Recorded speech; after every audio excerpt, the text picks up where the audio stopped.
Hi everybody, Zach here for another episode of our flagship program, The Spideydude Experience. This episode is brought to you by our loyal patrons over at patreon.com/Spideydude Network. Pledge today and get both early access to content on the main channel, as well as entirely exclusive content, like brand new shows and commentaries for old Spidey stuff, including commentaries for the MTV series, for example, as well as the video editions for Voices from the Eyrie Gargoyles Podcast. And our Patreon first show focused on the Krakoan era of X-Men. We also want to encourage you to check out our other programs that are all available on Audio Edition. These are all over on Spidey-Dude.com, and they're available on your favorite podcasting app. Shows like Clone Saga Chronicles, the show that started this entire network, Spectacular Radio, Spectacular Sal Buscema era podcast, Amazing Spider-Man Classics, the Slot Symposium, and the sister program on this channel, Make Mine Mayday. As always, be sure to hit the like button. It really does help us big time in the algorithm. And additionally, if you have topics you'd like to cover on a live show or in a recorded medium, make sure to leave a comment down below the description or shoot us an email at SpideyDudeRadioNetwork@gmail.com. Finally, make sure to join our community. Be alerted to all new updates by hitting that subscribe button and clicking on the bell. But to be clear, your viewership is more than enough for us. And if you want to hang out with us off YouTube, you can always go to our Discord, where we have all sorts of fun stuff, or you can join us on our social medias and follow us there. All the links are down in the description below. As always, we want to be making some references to visual aids and or live comments. If you're an audio listener, pay that no mind, but leave that 5-star review for us.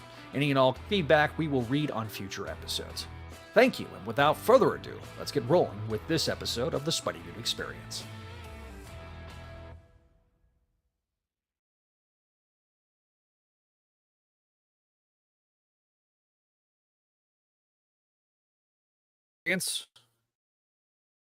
And hello, everybody. Welcome to another episode of the Spideydude Experience. I'm Zach Joyner, your friendly neighborhood webmaster and host of the program. This episode, we're going to be covering, obviously, Ultimate Spider-Man number 8. And once again, I have Mr. Neil. Welcome, Neil. Hi, I'm Neil. And as always, we have Adam. Hello, Adam.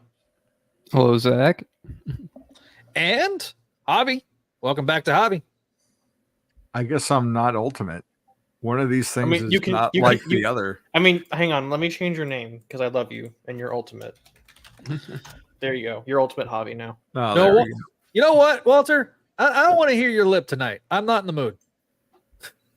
Okay. I'm grumpy. Can you take it on my lip? No, you can't be grumpy because I'm grumpy tonight. Oh, that's because you have a fundamental lack of sleep. Yeah. He has a job that stresses the crap out of him. And I'm missing the Batman for this, Zach. So this is how much I care for you. You're missing. Is it like an IMAX? Is it like an IMAX or? It's in Dolby. Oh shit! You should go do that. Well, I saw it the first time it was out. I saw it in Limax and at the Alamo and at the BOF watch party and in Dolby Cinema. So I have seen it at the AMC in Dolby Cinema, but tonight is the popcorn bucket cup. Yeah, the bat signal one, and the penguin sneak peek, whatever that is. Oh, so yeah. I gotta wait, whatever it is, like 2-3 weeks to actually see it. Because the Alamo is actually showing the first episode of the Penguin, but I'm working that day, so gotta watch it at home like a normal person. Woe is me, right? Oh, I can't First world problems. First world problems. I know you probably wanted that bucket though. Nah, actually, I'm good. I don't have. You've been to my house. I don't have space for it. And why is this the summer? Why is this the summer of popcorn buckets? I don't know, but I've got my Hot Toys bat signal from the movie, and that lights up hella good. So, and it's not covered in butter grease, and it looks like the one from the movie. So, I'm content. Which one? The Batman? From the Batman. Yeah, I got the deluxe hot toy with the bat signal. If you've got the one from Dune Part 2, Alien Romulus and Deadpool and Wolverine, you get some nasty shit. I'm telling you. Javi's seen the tweet. He knows what's up. Yeah. Neil's right. This is the summer of the popcorn bucket. Yeah, it's just like it's escalation is what it is. It's like it just keeps everyone's trying to one up each other. The Dune one was extremely accidentally dirty. Okay. Yeah. You can't say that though about Alien Romulus because that series is intentionally but then sexual in the worst way. They made it to where they fit in that particular manner with the Dune bucket. Somebody did it. And then both and brought them together. Yeah. And then someone at Marvel Studios heard that one line that Deadpool gave Wolverine about the mask, and they're like, "Hey, let's make that a popcorn bucket." Yeah. So I mean, it's been going on for a while because they had Fast and Furious car popcorn buckets and a Barbie bucket, and just today when I bought tickets for Super/Man, a Christopher Reeve story, they tried to sell me on their Beetlejuice bucket combo pack thing. I don't even know what it was. What's the Beetlejuice bucket? I don't know. There's a lot of pinstriping going on. That's all I could tell. Is it another worm one? Okay, so we've got a couple people asking where Ashley is. There was a kerfuffle behind the scenes. Ashley can't make it tonight. So Josh can't make it tonight. Yeah. Josh, everyone just got caught up in scheduling and stuff, and so it's just the Texas boys plus Adam tonight. So, I mean, is it a fair description? I mean, I hope everybody will be back next time we do Ultimate. I'm going to call us the Yeehaw Squad. They are missed. Yeah, they are missed. I would love for them to be here, but like I say, the plan is next time we have Ultimate, because I think Ashley after the next issue of Spec was going to bow out of Spec. Because I think she wanted to bow out in issue 5 because that was when the first trade was supposed to end, and then we thought that was when the arc was going to end. When then we found out it was issue 7. So she was going to stay for the first arc. August 28th, which blows my mind that it's already August 28th, but trying to keep the month of the Ultimate show in the month that the comic came out, which is the month the issue takes place in, kind of pressed for time on August 28th to make everything line up. Part of it is too, you were free, Javi, so we were, when you have this many people that are across the different shows, it is not always the easiest to get people scheduled. Especially different time zones, different jobs, different. Ashley's on the East Coast. Greg's on the East Coast. Josh is Chris in Canada. On the East Coast. I mean, Bertone's on the East Coast as well. Wait, no, he's in our time zone. I mean, that's Canadian Josh is in our. Is in Canada. He's in Canada. It's just straight north. Basically an hour ahead of I don't know why I'm treating him different because he's in Canada. I know it's Bizarro World in wrestling, but that's not how it works in the real world. Okay, so we're getting a lot of ha-has about the stream getting flagged. I guess we got to acknowledge that as well. Yeah, don't worry. I'm here, so everything's going to be okay. If you want to see the unabridged version, it's over on our Patreon because of it getting nuked last time. Which, funny thing enough, I think the Comic Bench stream, which we are not streaming on Comic Bench tonight because they're going to be broadcasting a little bit later, and we didn't want to. He's having a Transformers discussion. He didn't invite me. That's so bad. Why? How could he do this to me? He knows what a trans fan I am. Got you, bitch. I mean, we did just have the Pride Festival a couple weeks ago. It all works out. It's like poetry. It rhymes. In August? Yeah, we do it weird here. I was gonna say because keep awesome. I guess I don't know why. I don't know. Maybe because I know at one point it was in June, but then we had the ROT rally, which is the Republic of Texas biker rally, which is just a cold nightmare. Yeah, it is. And I think it got moved because of that at one point, and then now it just seems like we're sticking with August. It's like it's so freaking hot. Ours is in July, so I mean June in Austin is bad enough, but putting it in August, that's like because it's the sun. It's heat and humidity. Yeah, in August. I mean, we just had here in Houston, we had like 7 straight days of 100+ degrees, like 113 humidity, or feels like 113. So, I mean, it's like the surface of the sun, and I was working on that, and 1 out of 10 would not recommend. And that's why you're so red. That is why I'm sunburnt. Yes, that is why I'm sunburnt. Oh, I had a heat index joke for Ultimate Spider-Man's recap, so it all lines up. It's like poetry; it rhymes. Everything is poetic tonight. Thanks, George. So no more Sony trailers. Yeah. We learned our gotta lesson. I have to give dangerous. some clarification. Get some clarification. I think if we had put copyright Sony Pictures, we might have been able to show clips of it. No. Well, that's what Watch Mojo and stuff like that. Yeah, but they have like 15 million subscribers and a direct line to Sony. They'll be okay. We're not. Yeah. So I got to get some. I've reached out to Team YouTube to get clarification, and I haven't heard back yet. So we'll see. I mean, those can be, if we want to do if we want to live stream trailers or, live stream trailers, quote unquote, we can just do that on Patreon or something. Yeah. Yeah. Walter, No one picks on Josh. no one picks on Josh. Josh is a gem of a human being. He literally is Spider-Man for kids. Like, he spreads joy in the world. Nobody picks. Oh, Neil. Neil, I'm you're terminally muttering. online. Terminally online. Yeah. Yes, yeah, you are. So, nevertheless, like I say, I do like this idea.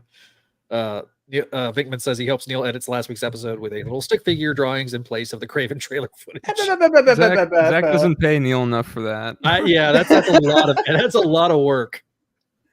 I'll just get out Adobe Flash. Just animate that real quick. Yeah. Storyboard it out. So anyway, we don't have any news. I will talk a little bit about my Comic-Con experience this past weekend. We had a small con. I got to meet John Romita Jr. I'll talk about that next week when we do the ASM review. Well, do we want to talk more about the new Ultimate stuff that's been, or did we talk about Black Cat last time? I think we We talked about that. we did talk about the Black Cat stuff last time. Because there is other Ultimate Universe stuff that's coming up, but we can talk about that like during the episode, just because that's probably going to be relevant later on. Yeah. So, like I say, I do hope that everybody is still watching this. I know. Hi, 45 Twitter watchers. Jesus Christ. But anyway, so let's move on.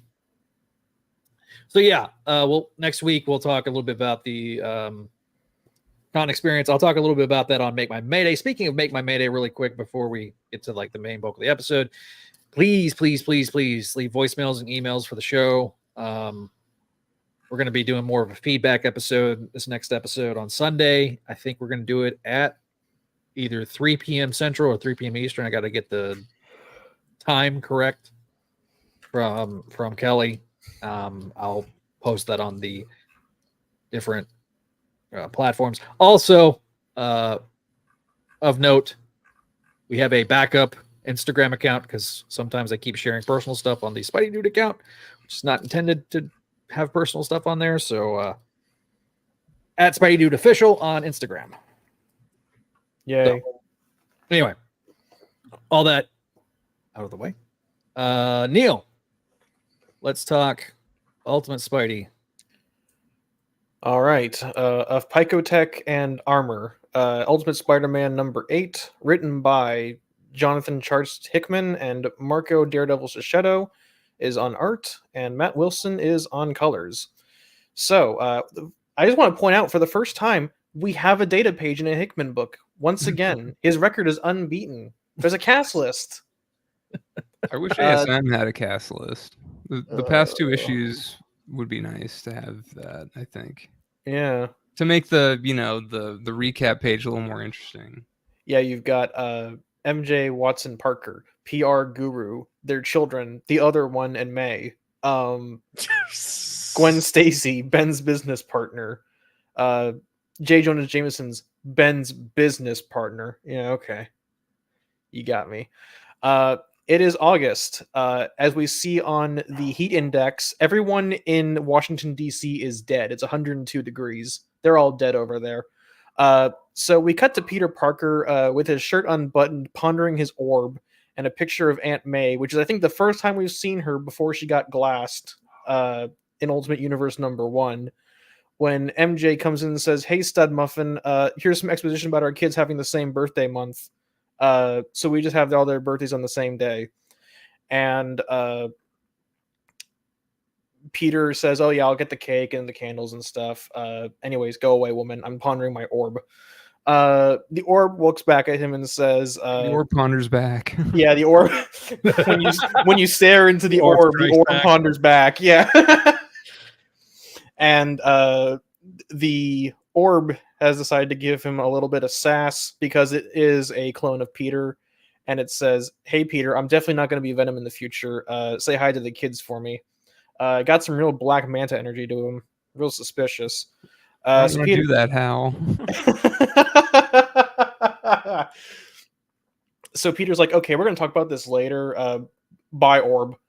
Bye, Pyco Tech suit.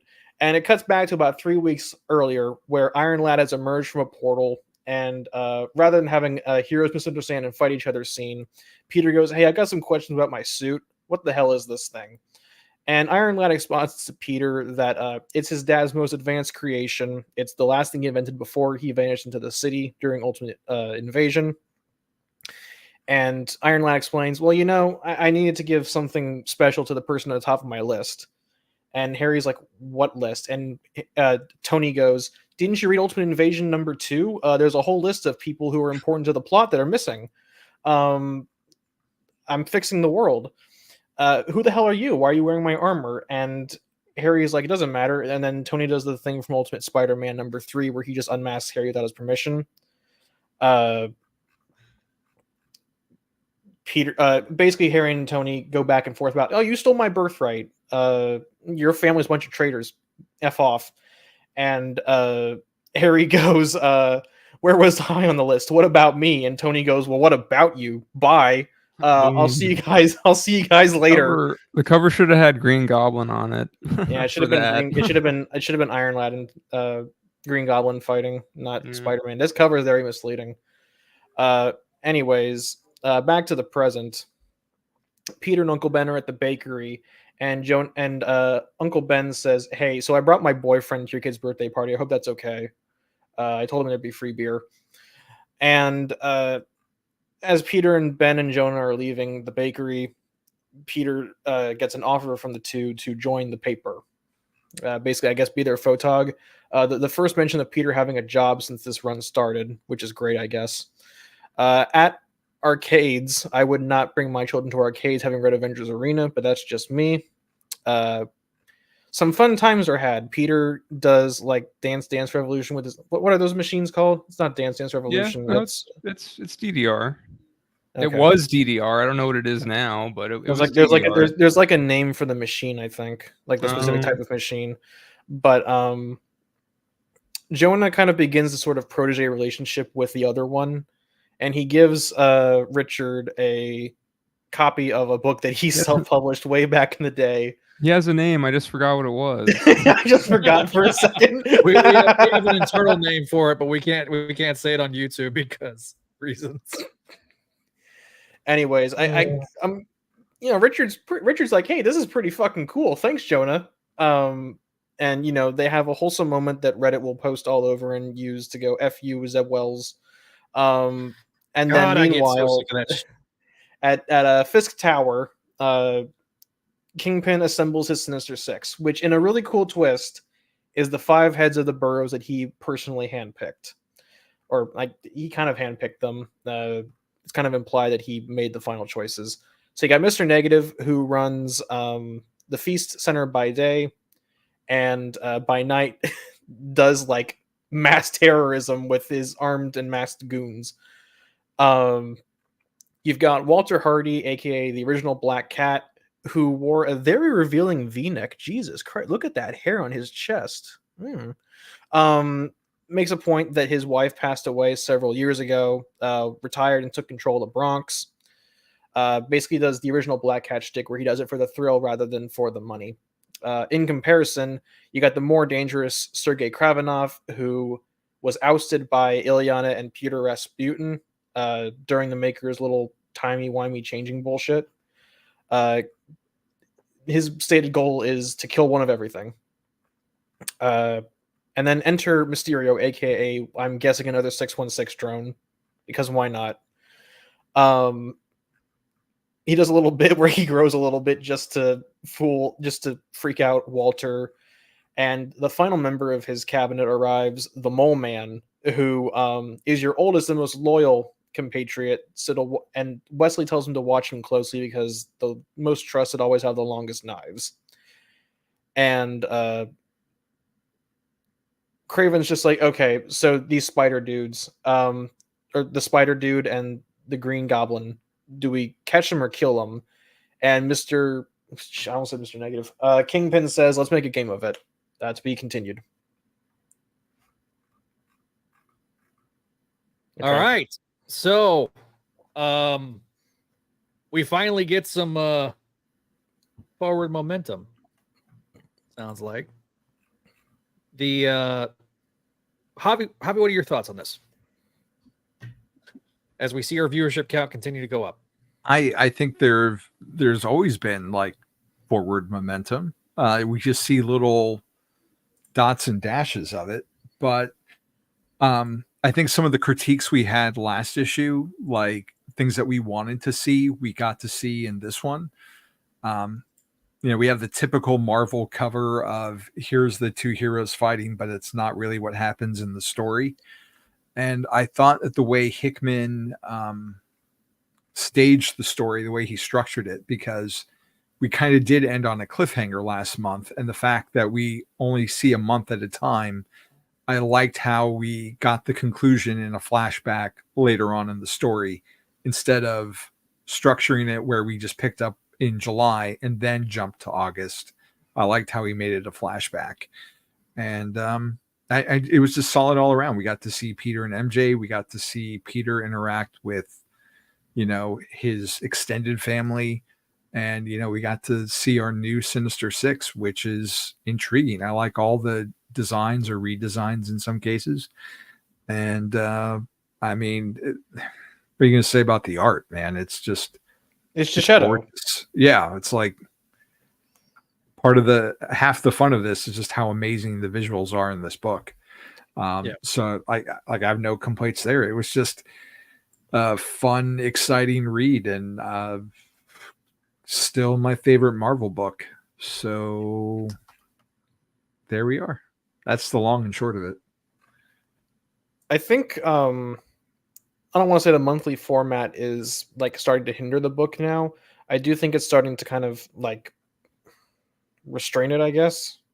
I don't know. There's a better way to put this. Sure. It's not like it's hurting the book for me, but I am starting to see like, okay, I don't know if the format's going to work all the way until the 2-year mark where Maker gets out of his box. Mm-hmm.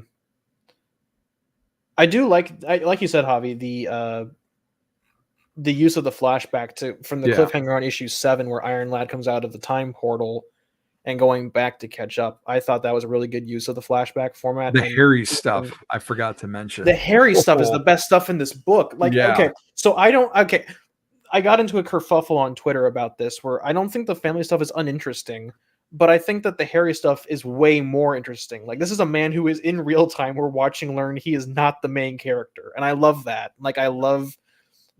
He's biting off way more than he can chew constantly, and he always gets shit on for it.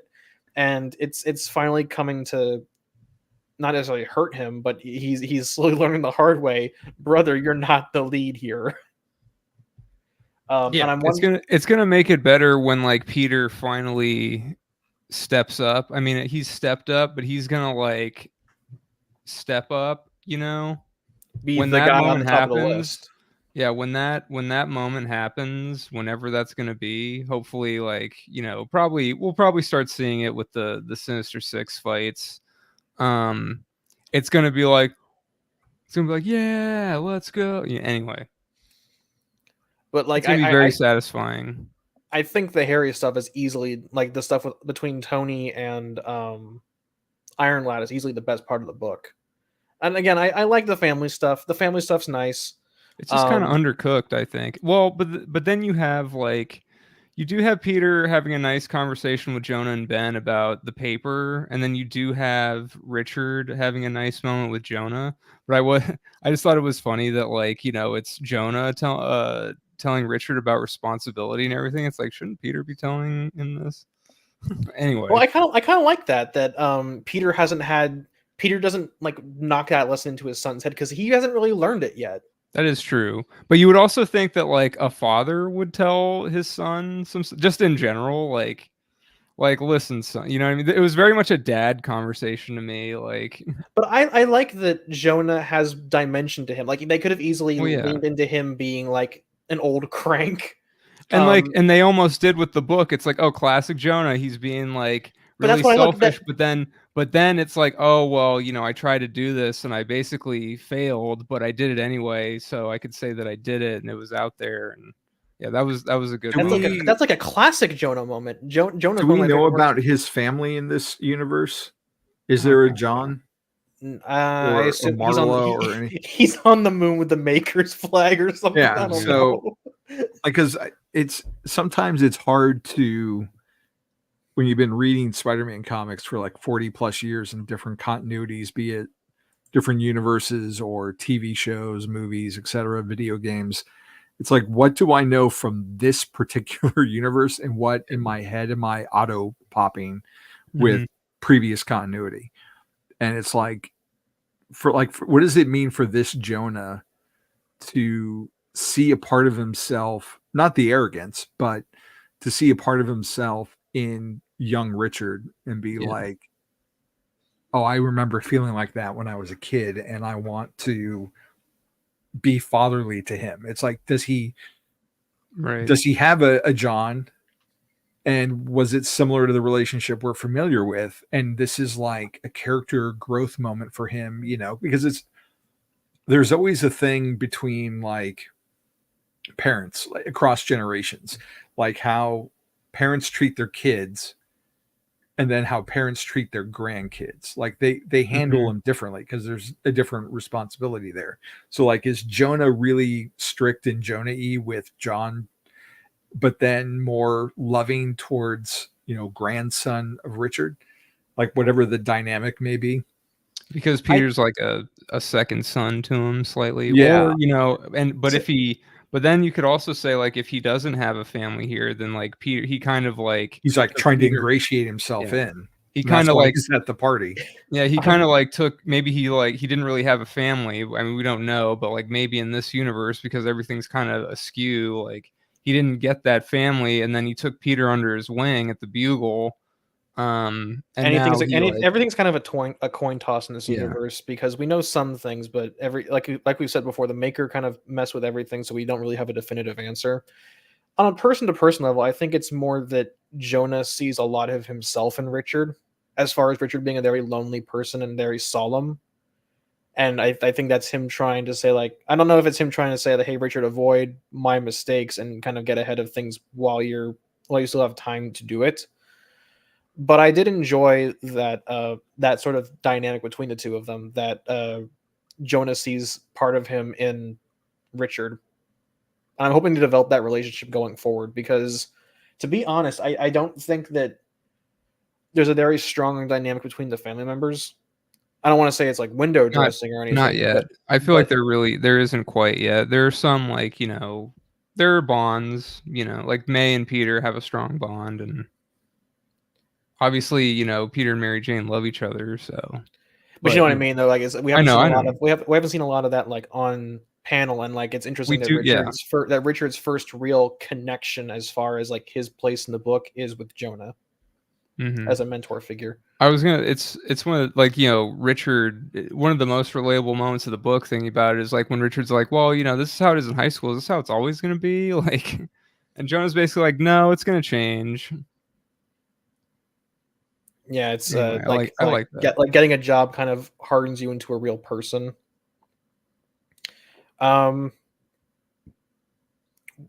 What do you think of the orb?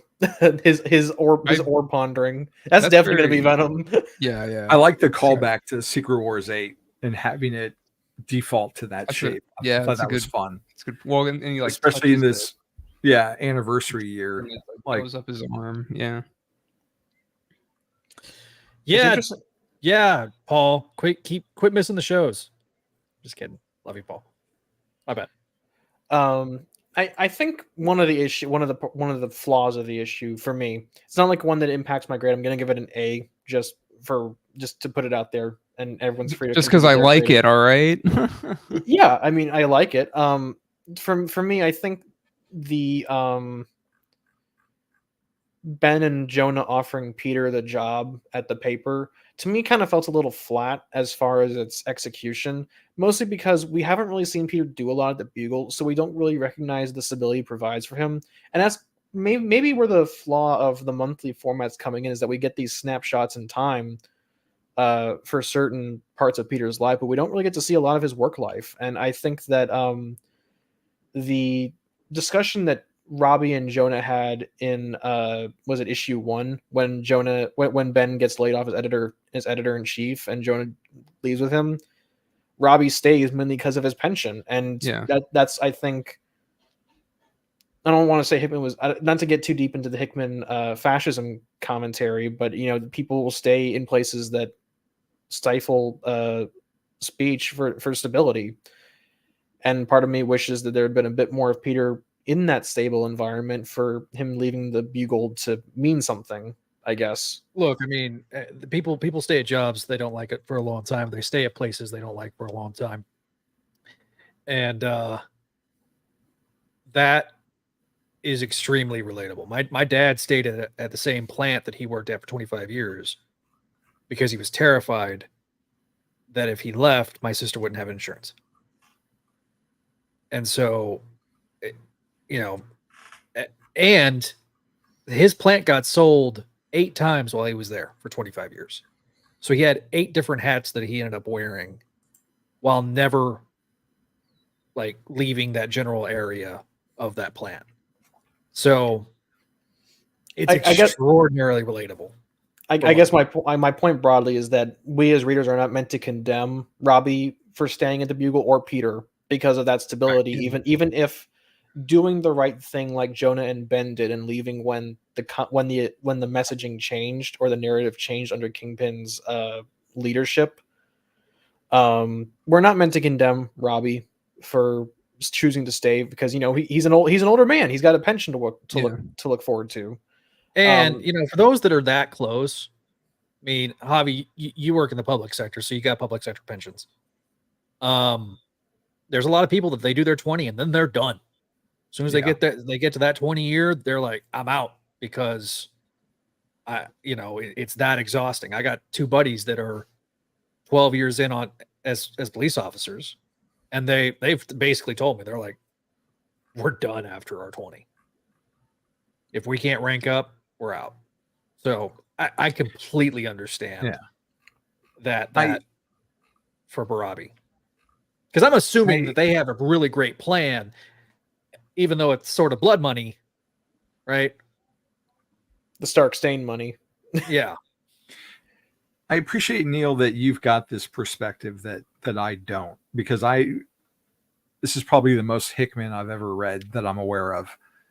I mean, I guess I read Secret Wars, but I don't really remember too much about it. But to be fair, not a lot of people do unless they read it. You see, though, like this overarching theme to his work, and you're picking out stuff that I necessarily not, because I'm not familiar with the themes he works in and the sub layers that he brings to it. We're talking Grant Morrison's Batman, I'd be like all about it. But you brought up the format though, and it's one of those weird things to me because it's just a different style that we're used to, like in general, because we think of things as like 6-issue arcs and then a trade, right? Yeah. And how, like, if you think of Bendis Ultimate, it's like you got your 6 issues and then you got your trade. Maybe you got a one-off and you got a 5-part story, but that whole story arc is basically what, the span of a week, maybe. Yeah, like sometimes even a day. If you're reading a Bendis story, it's like a day. We talked about this like last time. Like this is a month. Like this takes place at one point during the month that it came out in. It's compressed, but it's also decompressed. I say it's decompressed more because there's a lot of setup. There's always something being set up in all of this that's kind of, and it just feels like, to me, because it's the Spider-Man book, and we've seen Spider-Man do stuff, but we've seen him, I've said it before. We've seen him be Spider-Man, but we've seen him fail more as Spider-Man than succeed necessarily. Yeah. And it's kind of like, well, personally, I want to start seeing, like, I think we talked about it last time, but we talked about it in our text chat, like, the friendly neighborhood aspect, and like, what is he like? What does the person in this universe think about this guy came out of nowhere, and like, what is Peter actually like doing? Like, I feel like I'm hoping we're gonna get more of that soon, and well, because we're gonna get him fight the Sinister Six, but I hope we do get kind of a thing where we see him like stop a bank robbery or some kind of, I don't know, something. Yeah, and then we see the public react to this, and then like maybe we get like a Bugle headline or a paper headline that's like, who is this masked man? Spider-Man, threat or menace. But comparing it to like Amazing Spider-Man, the original, like the Stan Lee stuff, like all that stuff was really spaced out because he had Peter graduate by. He didn't even graduate. Oh wait, you're talking about high school. Stan and Steve. I was thinking of Bendis for a second there. I was like, no, he died. No, the original Amazing Spider-Man, like, it took place over like a couple years, and like he was in whatever he was, and then he graduated from high school, and then he went to and then he went to college for a while, but like all those college issues, for a long time. you wouldn't read like the first 6 issues of Amazing and think that it took place in a week. Like it feels like there's a progression of time. Yeah. But it's like the way that they told those stories though.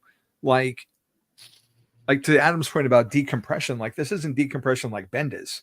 Oh yeah. But you're not filling the pages with a lot of like the artwork in particular.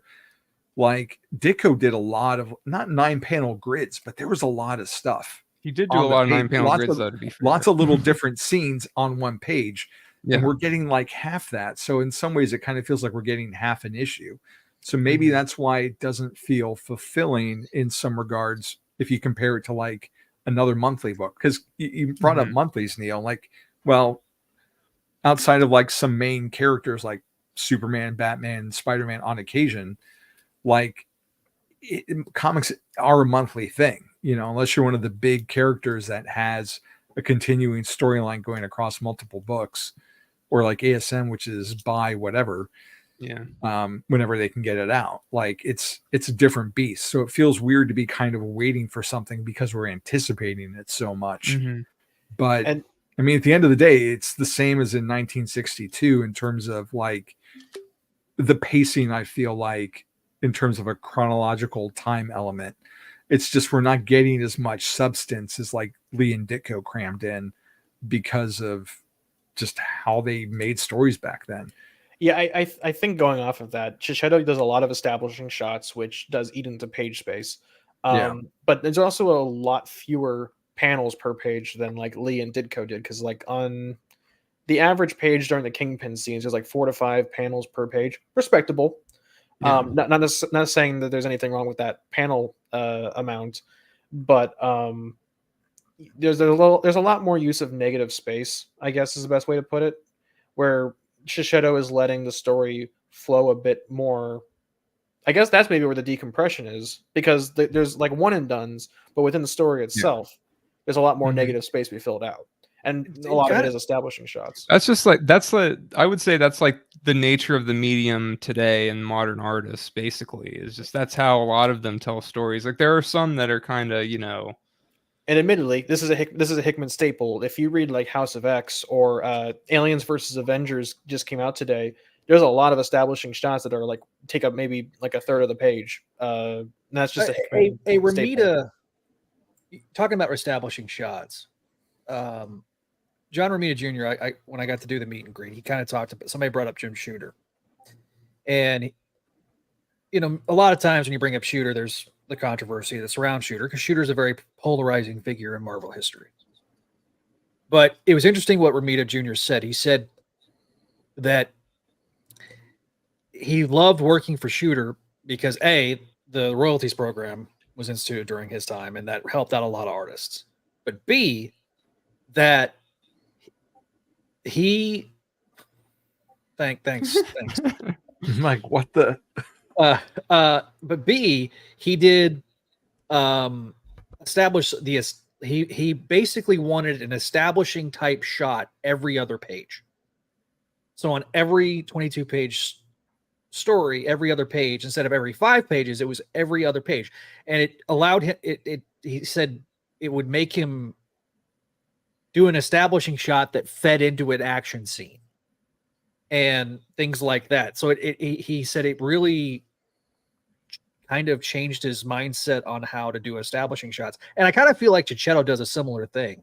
There's a lot of establishing shots, and then we have, like, instead of it being every other page, it's like every 4 pages.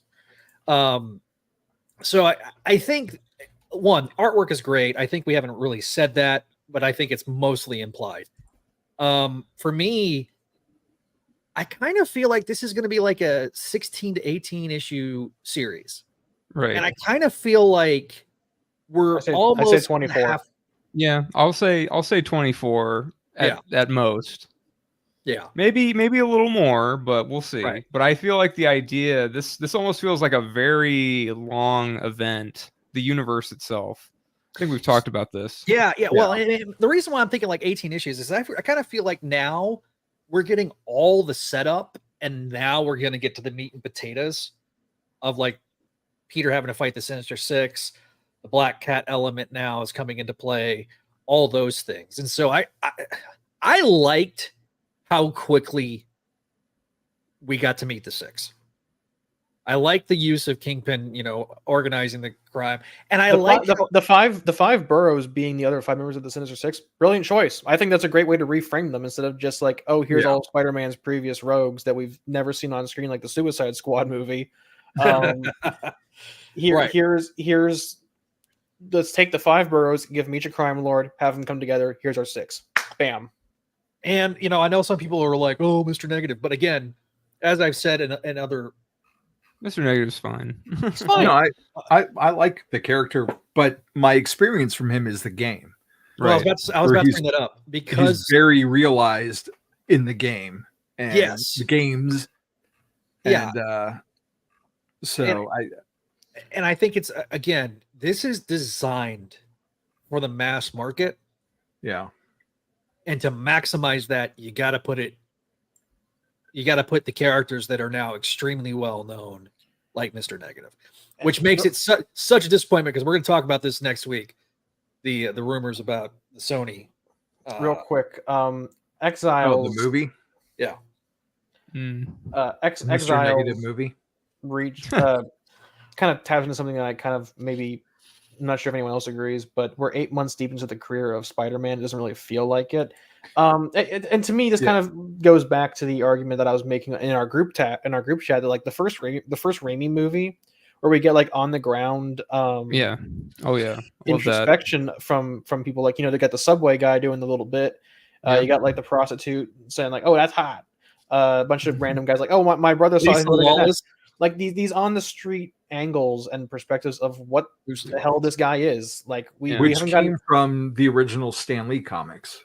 Right, but I'm using that I'm using that more as a recent frame of reference. Right. But that's always been something that's been baked in the characters, so I can see why you feel like that perspective is missing.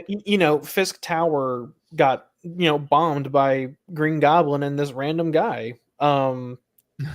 In times we haven't. I guess the issue is that we haven't gotten like any public reaction to it, and I think that lack of public presence to me kind of is like, can we get a bit more, please? Yeah. Well, and I think the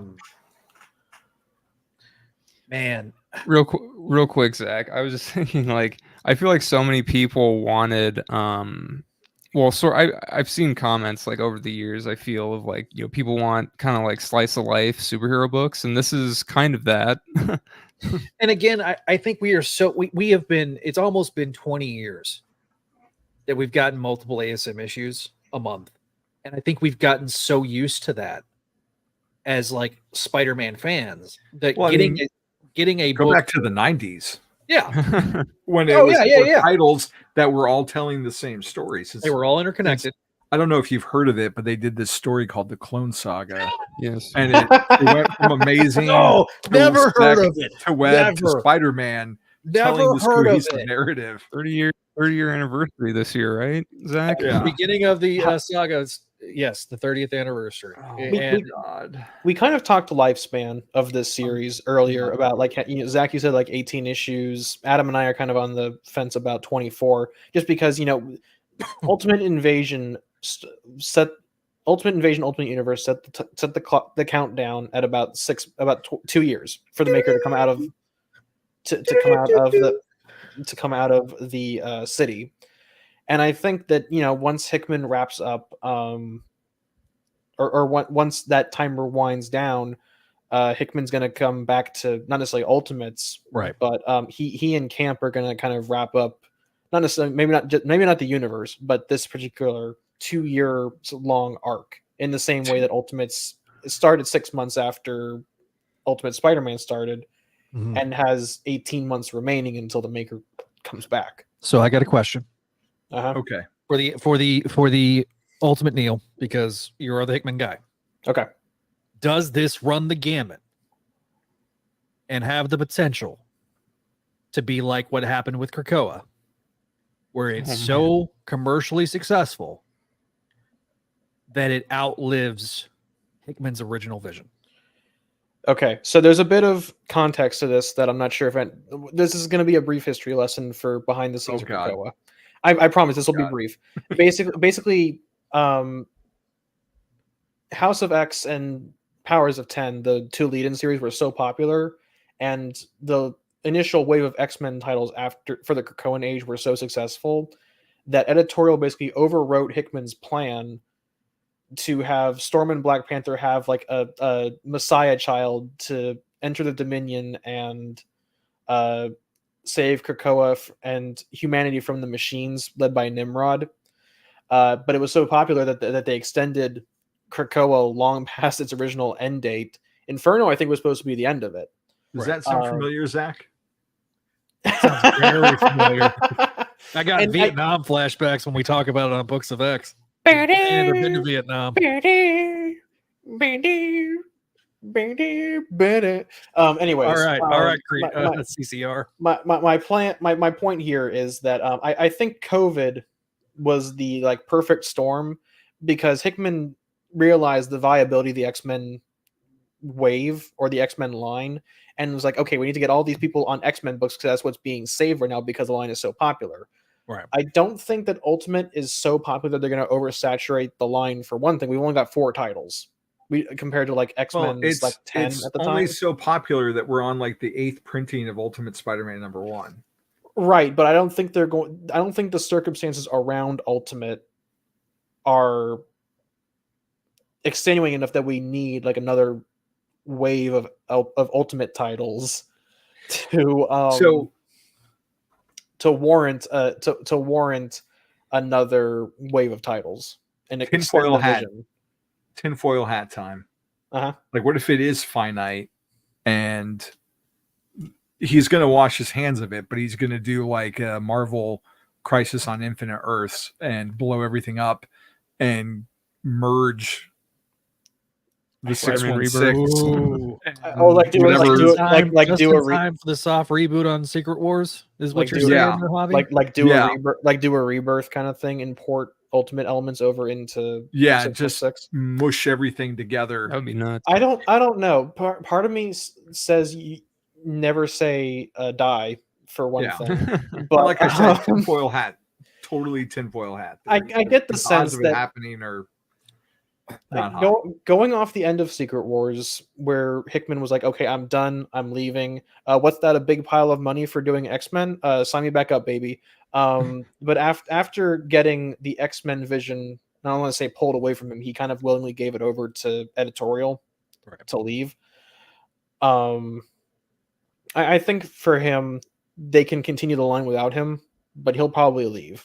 Like once his story for the Maker is done, and he and Camp have resolved everything, the line might go on without him. Who knows? I could definitely see that after like 2 years, like maybe because the people that want to stay, and the ones that want to leave, and that could be Hickman, and then they get someone else to continue this book in particular because it's been like the big hit.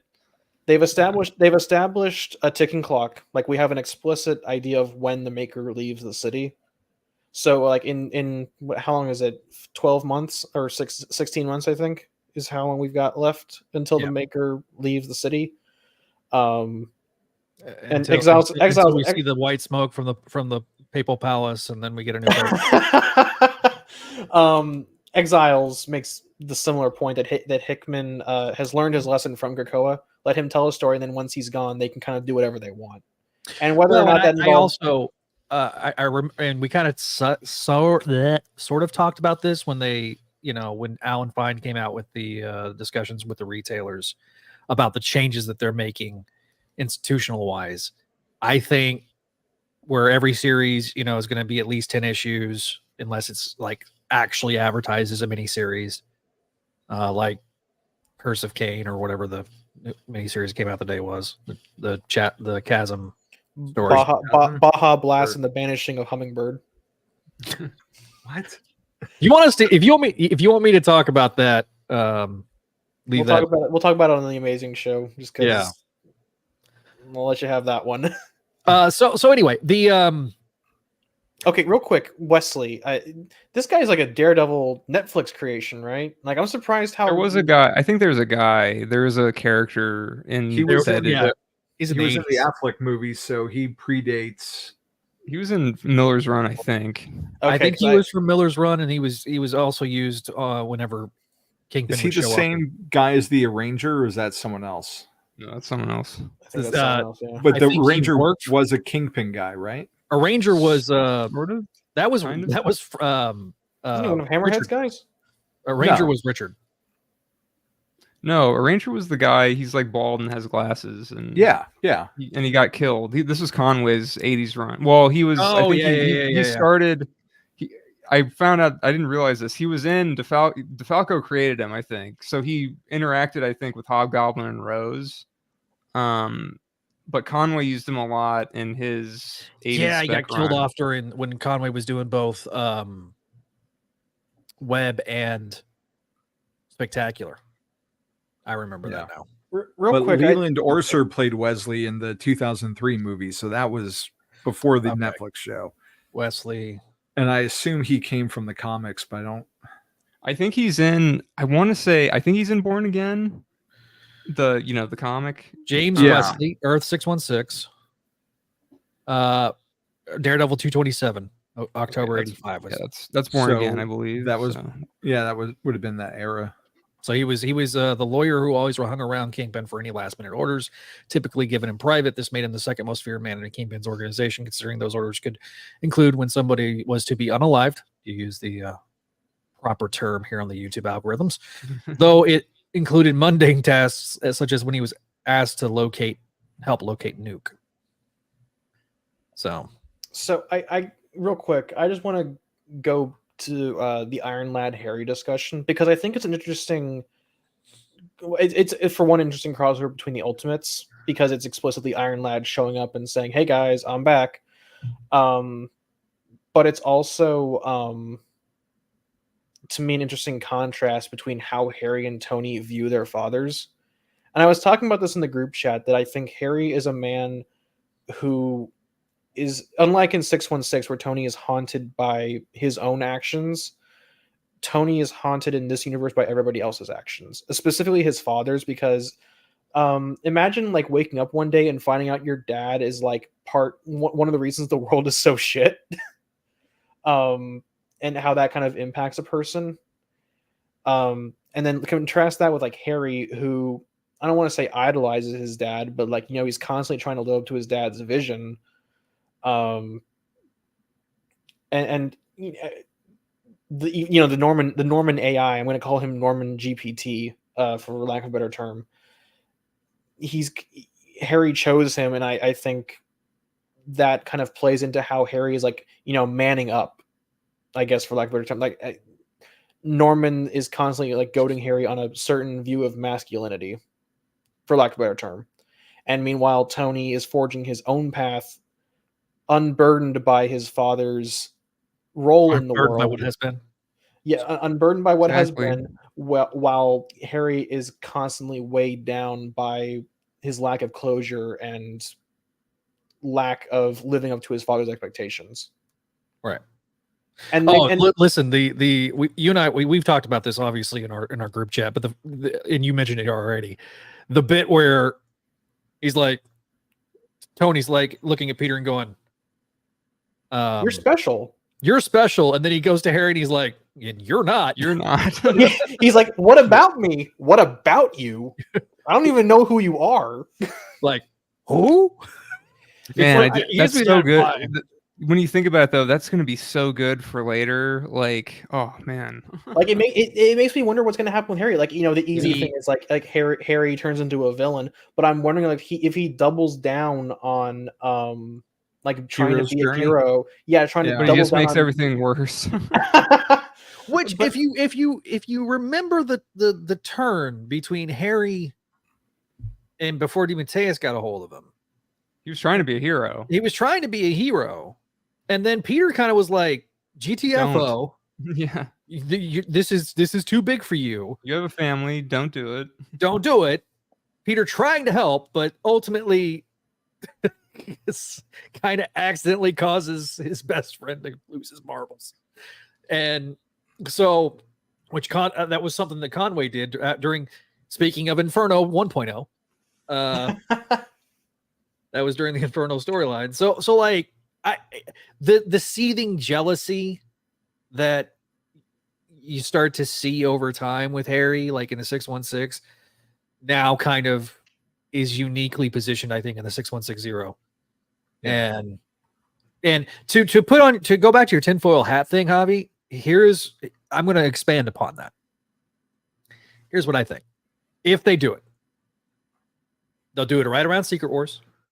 They'll do a line-wide reboot, reset. They'll keep legacy numbers for the legacy books, and brand new continuity and corporate synergy, streamlined as hell. If they do it.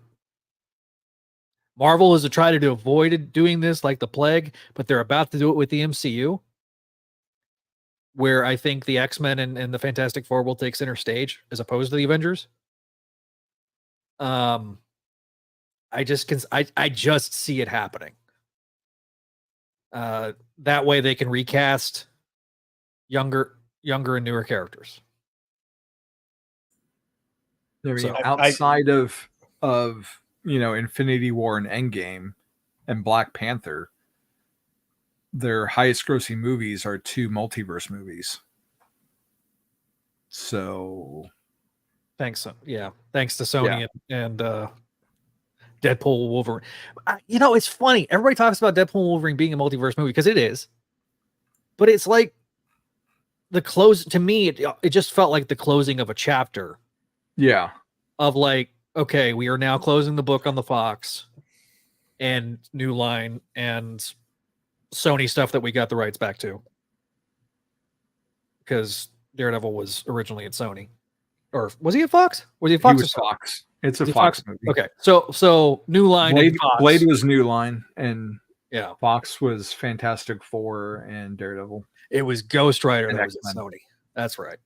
I just now thought of this. Speak not of Ghost Rider. To go back. The first one was fine. The second one was terrible. I never saw the second one.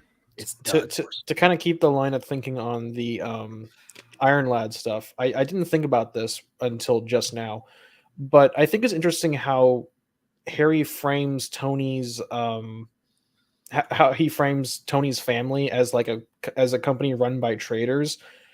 It's interesting to me because, you know, Tony is fighting against the Maker for ideological reasons, which I think will make him a hero. Like, you know, to make the world a better place. To put it in technological Silicon Valley terms, stopping enshittification of the planet. Whereas Harry is only doing it out of revenge. Like he doesn't have an ideological issue with the way the world is run. He's only upset at it insofar as it inconvenienced him by murdering his family. If that makes sense, I hope it does. But you notice that he doesn't really seem to have an issue with like the Maker on his own, in so much as he thinks that it's inconvenient for him. I don't know. Am I onto something here? Just the way I get what you're saying. Yeah. The way Harry doesn't really seem to care that the Maker is making the world actively worse. Mm-hmm. Yeah.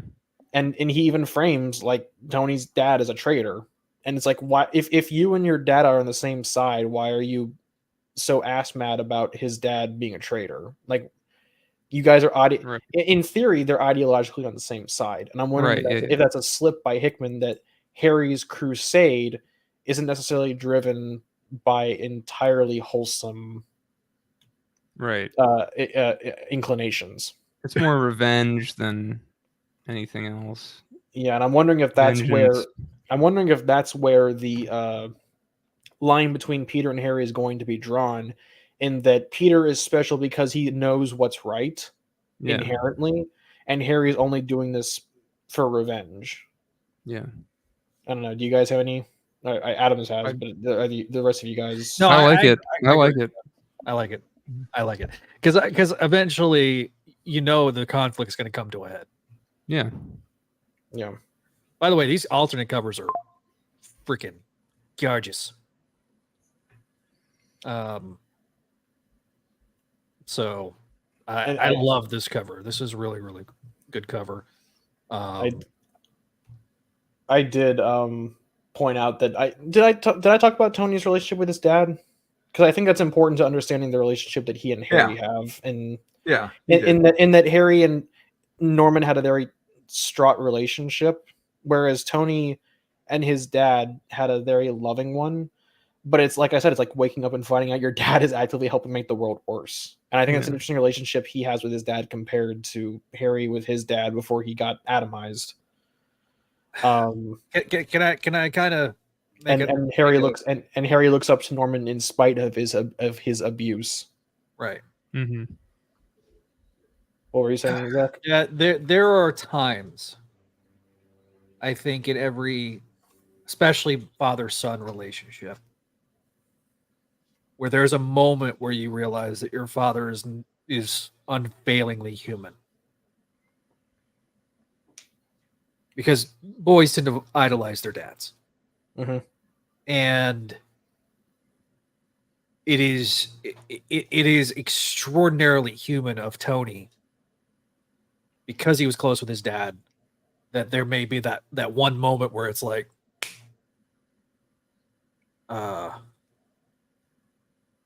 you fucked up, Dad. Yeah. Like if you guys have read Ultimates, and Javi, you might appreciate a more unique perspective on this from someone who has read Ultimates. The end of the first issue has Tony writing a letter to his dad, who, as far as he knows, is dead.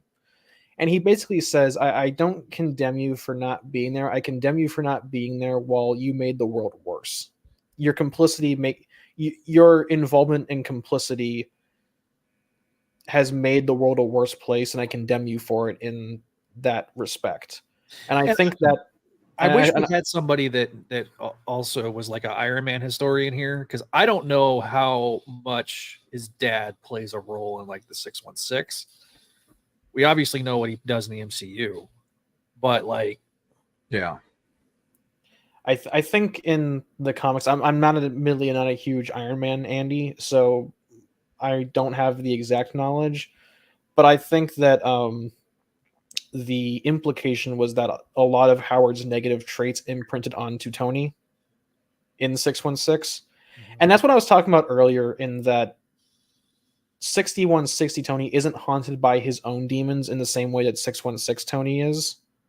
Yeah. But he's haunted by everybody else's. He is aware of how the world works, but is much more innocently aware of it, in that he sees, if you guys have read the 3rd issue of Ultimates, where Tony and Thor and Sif go to Castle Gamma, which is where the gamma bomb tests were taking place in this universe.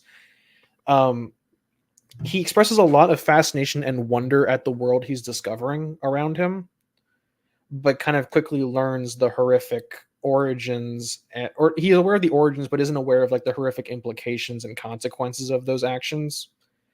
And it's slowly chipping away at him, I think, as a character, because he came into this Ultimates project with such optimism and hope that he can make things better. And instead, he's learning it's a very long, uphill, bloody climb with a lot of horrific origin points that are slowly going to erode away at his optimism. And I think in some way that amplifies his disavowal of his father, that his father actively played a part in making the world the way it is. Yeah. And I think that's the ultimate distinction between Harry and Tony, is that Tony is, I don't want to say man enough to disavow his father, despite his to disavow his father for his role in the world, whereas Harry clings on to his father's legacy and I guess view of what being a man is, even in spite of his death. And I'm wondering if that's going to feed into Harry's personality going forward. Was Tony Stark more of a man than me? And is that sorry, I'm reading YouTube chat. Jesus Christ. Or Twitter chat. But I think it's a very sobering experience for Harry. And like I said, it's him kind of realizing fast, I'm not the main character. I'm not the hero. And that's the thing too. Like, I don't want. I think why I don't want Peter to become a secondary character in a Spider-Man book. You know, that's which I'm not saying he necessarily is, but I feel like, you know, we're talking a lot about Harry, and it's like, okay, I want like. But I wish we could. Well, I mean, I guess we could, but like. We were talking about this in our text chat. Javi brought it up, like, oh, like what defines this Peter Parker? Like some of the, like, do we actually know? Like, what do we know about him? You know, like, and my fear is that, like, I don't want Peter to become a supporting character in his own book, and a version of his own book. You know, like the main title. Yeah. This main title was good today, I will say. It was. This is to a lesser degree, I think, in this book. And I think it's because Ultimate Harry is such a strong character that we just have more to say about him. Like, I think the way he plays off of not just Ultimate Spider-Man, but the entire interconnected universe of 6160, I think it speaks volumes to how well written Harry is as a Shakespearean tragedy. But I don't necessarily think that's exclusive, though, to this version. I think that's just Harry across the board. Right? I know, but I'm saying it more just like, holy shit, Hickman really gets Harry. Like, he's got a lot of DeMatteis DNA in this iteration of Harry Osborn. I guess my fear is, too, because I've seen, you know, I think after Superior happened, I saw a lot of people say, well, you know, Peter Parker is boring. And I'm just afraid that, like, you know, maybe the draw of Spider-Man isn't necessarily Peter Parker anymore. It's like, it's the supporting cast, you know? Which is but that supporting cast has been whittled away to nothing, or given powers, and then it takes away from the everyday aspect of it. I would say that, like, these days, this, you know, that the supporting you're right, Javi. You know, but I'm just saying, like, sometimes I think, like, oh, you know, people think about, like, the classic, you know, the coffee Spider-Man, like everything classic Spider-Man with, you know, all the supporting characters, you know, Uncle Ben, Aunt May, Mary Jane, Gwen, Captain Stacy, Harry, Norman, Jonah, you know, all these people, and it's like, oh, these people are, you know, Like I want to write these people, and that's why maybe Peter gets kind of like the shaft sometimes, because it's like, oh, I don't know. Anyway, that's my fear. ASM to me is in a weird paradox because it simultaneously has nothing going on with Peter, but also nothing going on with the supporting cast, but even less going on with Peter, if that makes sense. There's more. ASM feels like, and I hate that we're doing all these comparisons between ASM right now because, like, yeah, it's hard not to. Neil brought up a very good point on the platform formerly known as Twitter, that so many people are using US Ultimate to compare AS like as a bludgeon to and a way to cudgel the ASM crew. And I'll be honest with. I feel like us talking about this now though is like very valid because the books are very different, but they have they have the same characters or very similar characters, and I feel like we can compare and contrast what's working in one book versus the other. Which honestly, in this book, the supporting cast stuff is great, and in ASM, it's not great. I think the difference, and I maybe should have made this distinction on the Bird app post I made, was that the difference is that at least I think, and my perspective is biased, our comparisons are good faith. We're not just posting the spread of the family at the birthday table and going retweet to scare Zeb Wells and Nick Lowe.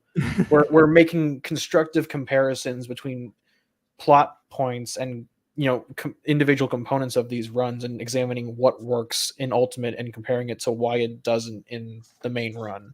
It'll be interesting to see where we are next year in terms of the other side of the fence and see what, if people are comparing absolute Batman and absolute Superman to Batman and Superman. Mm-hmm. And if there's the same kind of fan critique that we see with Amazing and Ultimate. I mean, we're kind of already seeing it. I'm sure we'll get more substantial comparisons. Yeah, because right now it's just was that Batman logo Batman. It's from real. Absolute? Yes. God, that looks terrible. It's kind of insane. It's kind of practical. Insane that it is practical. It's like the movie. It's an axe. Instead of a battering, it's an axe. To me, I think it's. I would have made it a little more angular, I think, but yeah. I think it's insane that I got a like from Scott Snyder on that. Like, Jesus Christ, what's happening in this world? Even he laughed at that. He responded to that absolute Spider-Man fan art that's out there, thinking it was what they said about the Spider-Man logo there. Like he thought that was funny. Right. I get the sense that he's self-aware enough that he can like lean into and go, ha, that's funny. And he's willing to entertain criticism as long as it's in good faith. And that's I think a critical distinction. Going back to the ultimate Amazing comparison we've been making in the back chunk of this review, is that there's a certain degree of constructivism that's required for an argument to be taken seriously. And if you're just tweeting, do bad thing to yourself for doing this to my favorite character, Zeb Wells, or this is all driven by a sexual fetish, Nick Lowe, and it all. What? I'm not joking. This is actually a thing that's happening. But my point broadly is that I'm glad I don't pay attention to these things. You should be. Jesus Christ, I hate that I'm this term. Listen, but my point is that make your criticism constructive and not just hey, look, I posted this thing that I like. You got owned thing I don't like. I've drawn myself as the Chad and you're the Soy Jack. To use internet lingo, make your arguments constructive, please. As an internet armchair critic, this is a very important thing for me, because if you're just saying like get wrecked thing I don't like, you're watering down actually constructive arguments. I'm not going to mention names. But we've always had this element on the internet, on Spider-Man discourse, and Javi can attest to this because him and I have been on the message boards back in the day. I mean, around the turn of the century. Damn, turn of the century. That sounds. Ugh. God, it hurt when it came out of my mouth. It hurt when my ears heard it. But I mean, we're old enough to remember when sins past happened in real time. Yeah, and when One More Day happened in real time, and you'd have thought the world ended. Yeah, and like the Suns. Same thing with Dan Slott. There were so many people that were so critical of Dan and his run and his choices that he made. And then, I've been critical about the choices with Chasm and stuff. So it is cyclical, right? Because I saw people that absolutely hate the Nick Spencer run. So there is going to be a segment of fandom that are never going to be happy unless it's 1985 again. Or 1987 again, if we're going to marriage truthers out there. But it as somebody that is immersed in Spider-Man culture and immersed in the Spider-Man community and has been a part of like being critical about it as you say, Neil, as an armchair quarterback. It is exhausting sometimes, the discourse. Yeah. Because it goes for the lowest common denominator. I don't want to be reminded, Walter, that OMD occurred on my birthday, the same as Stan Lee's on 2007. So, that's right, because that was the whole. It's a slap in the face to Stan. Yes. Oh yeah. Yeah. Even though Stan Lee wrote the afterword. Or it was probably Roy Thomas, but we're not going to say it. Oh, wow. Not bad. But I think, like I said, there's a critical distinction in how we approach analysis and what we can take away from it. And that's, I think, the most important part. If we just say this title sucks, congratulations. You've said what I could say, like on Twitter. Add some substance to your discourse and elaborate on why. And for the most part, this is how I've seen most of the internet behave. But I think being able to call out bad faith criticism and comparison that doesn't offer substance aside from just bring back the marriage, which is like the easiest argument I've ever made. Just bring it back, please. As somebody that was a part of the Bring Back Ben Brigade, be careful what you wish for, dumbasses. That monkey paw is curling as you speak. That monkey paw is beating me to death. So like I caution people. Ben Riley fan here. Somebody they're gonna do something unspeakably horrible to one of the main characters if they get what you want. So nevertheless, to kind of start wrapping up the episode, which the Twitter views, like concurrent stuff, is bonkers right now.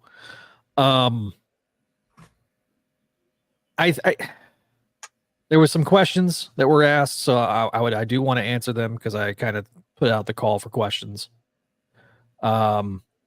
Walter asked, do I happen to know the 70s TV show episode 5? If that is the one where it's a Clone Saga type show, I've seen clips. I've never seen the full episode. He suggests you get acquainted with it. The rest of you better get ready for his era of Spider-Man spelling words. I need freaking alcohol for that.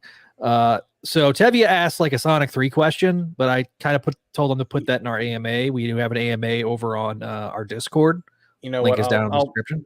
I'll ask him. I'll entertain it just for a bit because I liked the trailer. As a casual fan of Sonic Adventure 2, looks good. Keanu is Shadow the Hedgehog. It's kind of a neat. I haven't seen it yet. I haven't watched it yet, so that was part of the reason I told him to put it in the. I don't know if anyone here is a big Sonic fan or not. I'm not particularly a huge Sonic fan, but I'm a casual enjoyer. I'll probably see the movie in theaters. there is somebody that's been a part of the network before that is a huge Sonic fan, and that's Gerard. I haven't heard. Jack. Yeah, Jack. I forgot Jack's a huge Sonic fan too. So like I say, I'll have to watch it. So that's part of the reason I wanted to put it in the AMA. Whoa, way past cool. Whoa, chili dogs. Whoa. Jetpunk, you're wrong. No, Osborn really matters. Come on now. Osborn's the greatest villain in Spidey's. Damn, we're gonna have this argument about Doc Ock, Green Goblin, and Venom forever, aren't we? Apparently, there are 2 voicemails I am downloading as we speak. I am terrified. Oh, Lordy. Apparently, New Line was the only Blade Marvel that could have crossed over with a Batman movie. Damn it, David Goyer missed a chance. Javi pointed that out in the text chat. Then Walter said he may make this his home because it's so quiet, just like how Cowboys fans will be during the playoffs.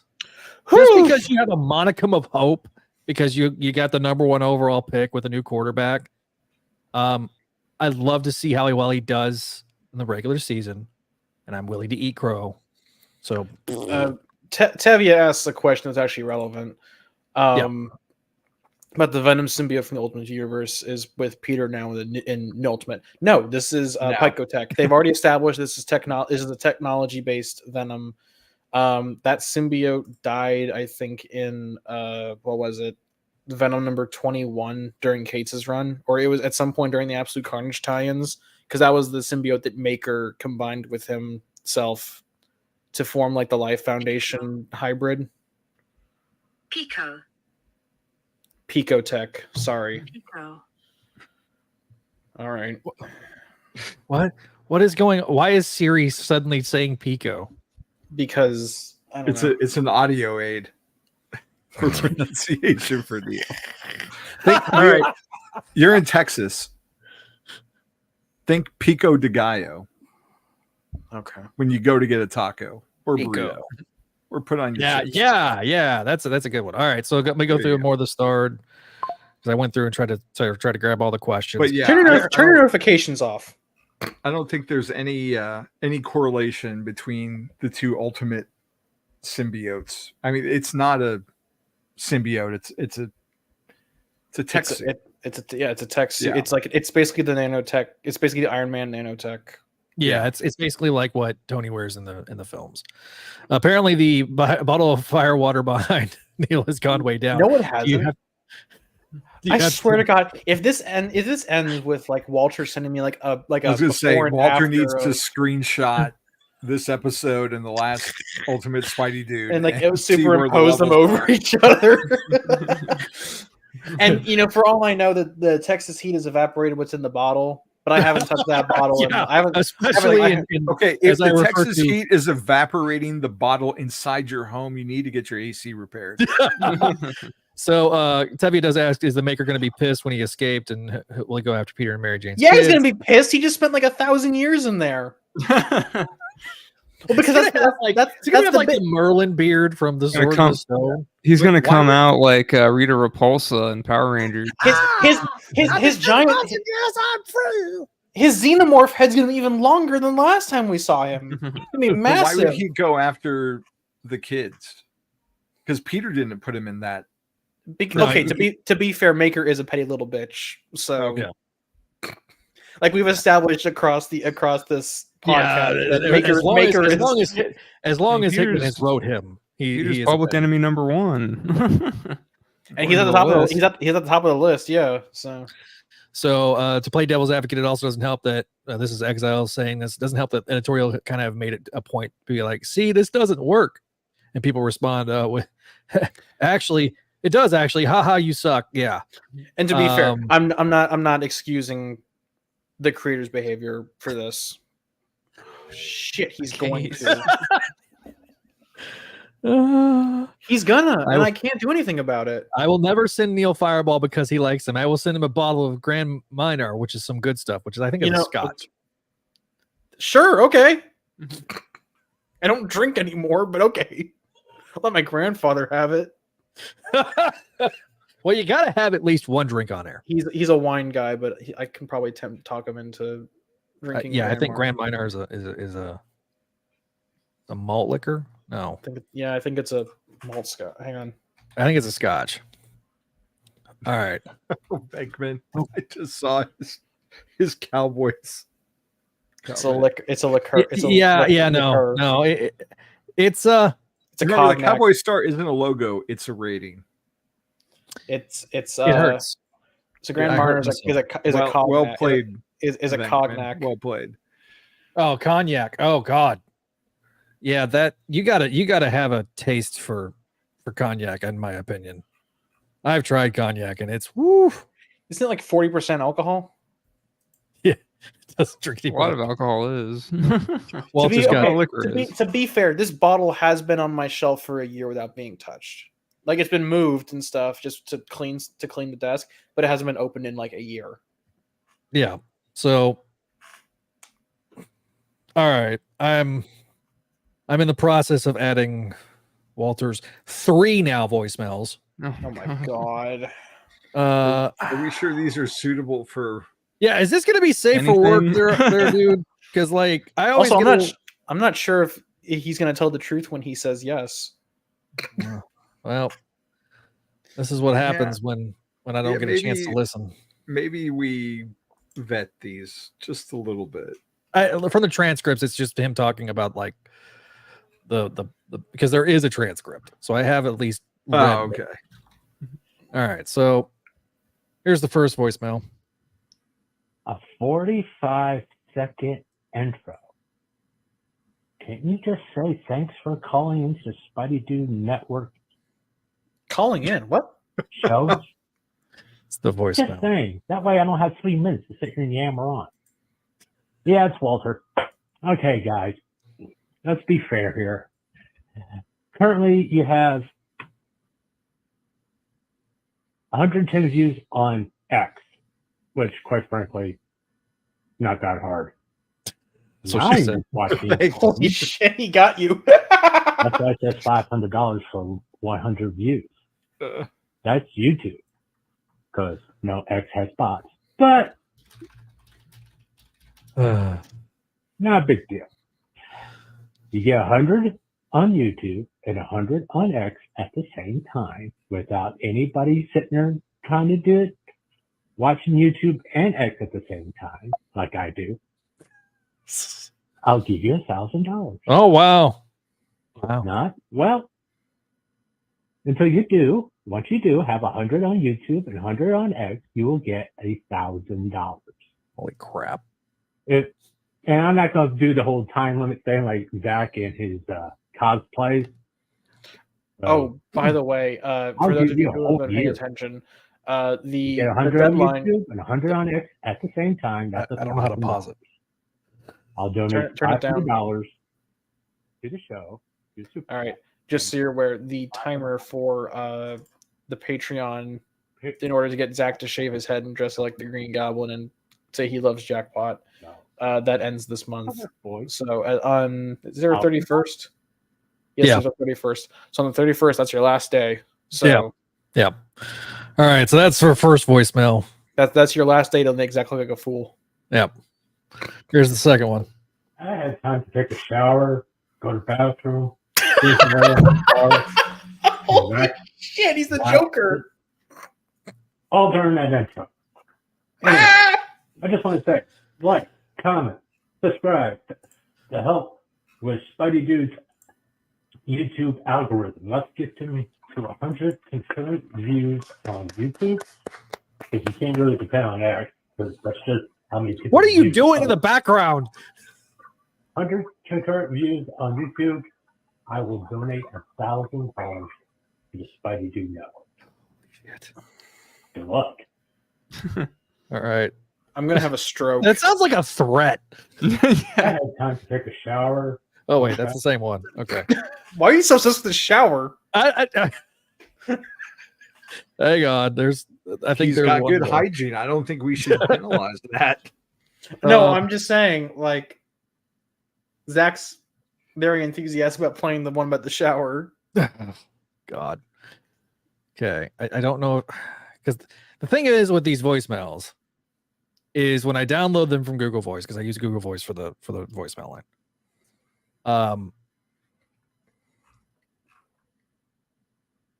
Yeah. Okay. All right. This is the one that I need to download. I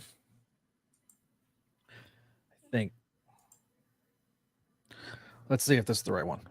You're I read 13 comic books during that intro. Just saying, it's a little long. Anyway, I want to give you an example for all of you for your upcoming Spidey spelling bee. I gave a hint to Zach in chat. Episode 5 of the 1970 Spider-Man TV series. That's the Richard Hammond one, right? Yeah, Nick Hammond. Yeah. How did the clone die? A gun. Spell the word. And no, you can't go look up the show. Spell the word. That's how it's going to be. You should expect questions from the 60s cartoon series. Are we doing like a? Are we doing like Jeopardy shit? Is this like some Riddler bullshit? 90s things in there, depending on your age. But since Zach is the Clone Saga expert, you should know this off the top of his head. Dude, I didn't watch that episode. Riddle me this, Batman. In the 60s, in the 70s, Richard Hammond Spider-Man. Holy crap! I haven't watched that episode.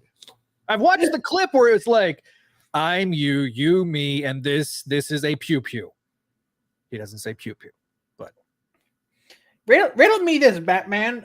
If I am silver, I am metal. I shoot bullets. I am fun. What am I? I'm listening to some Riddler bullshit. And with that, Yeah.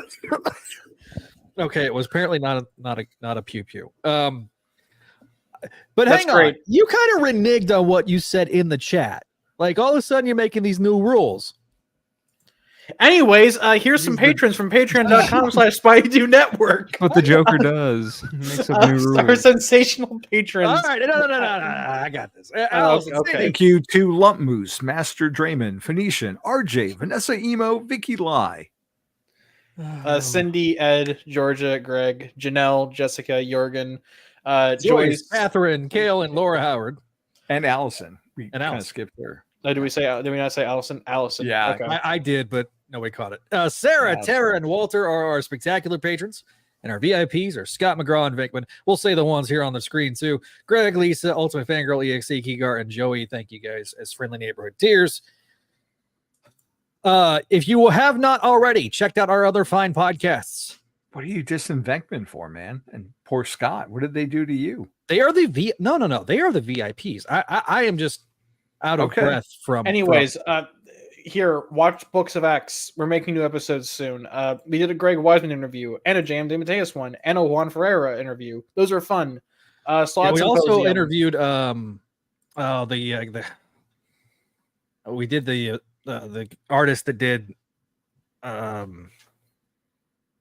Use your words.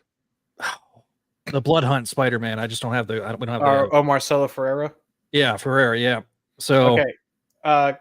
Look up Clone Saga Chronicles and Spectacular Radio in the vault. Hey, you know that show that a lot of our patrons really like? It's called Voices of the Eyrie. Go watch that. From the programming note on that if you guys don't know, Jen is in the middle of trying to move. Greg caught COVID after the convention, so they are coming back. It's just been delayed slightly. And Sal Buscema era, they're doing something, I think. And Make Yeah, Mine but- Mayday. And Make Mine Mayday. Let me do this, Neil.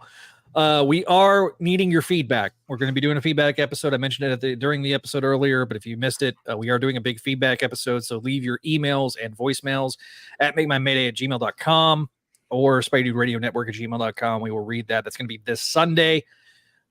Next week, we are going to be covering ASM 850 and 849.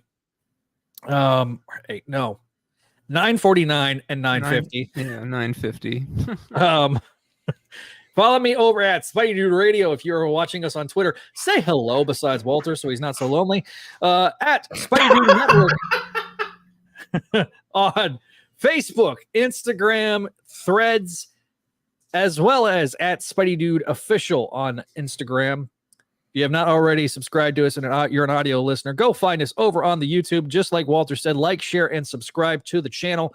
Find us over at Spideydude Radio Network on YouTube. And if you want to leave a voicemail just like Walter, you can leave us a voicemail at 818-925-6631, where there will be a new intro being recorded very shortly. Anyway, thank you guys for watching. If you're watching us live, thank you guys for your support.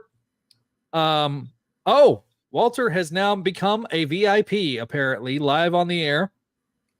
Jesus Christ, I have to update the graphic again. We got to update the graphic. For posterity's sake, I gave the issue an A. Oh, yeah, we never did freaking grades because we got distracted by voicemails. I gave it an A. Yeah, it was an A. It's an A. Everybody, it's an A. Huzzah. Huzzah. A+. Mazel tov. Don't leave a voicemail for Mate by Mayday. I don't want Kelly's wrath. I'm saying that to Walter. Anyways, that was Ultimate Spider-Man number 8. Thank you for watching. Thank you for being a part of it. If you were a part of us live and comments, all the commenters that were a part of the show, thank you guys for all your support as we have done this episode. And we will see you guys next time here on the Spideydude Radio Network.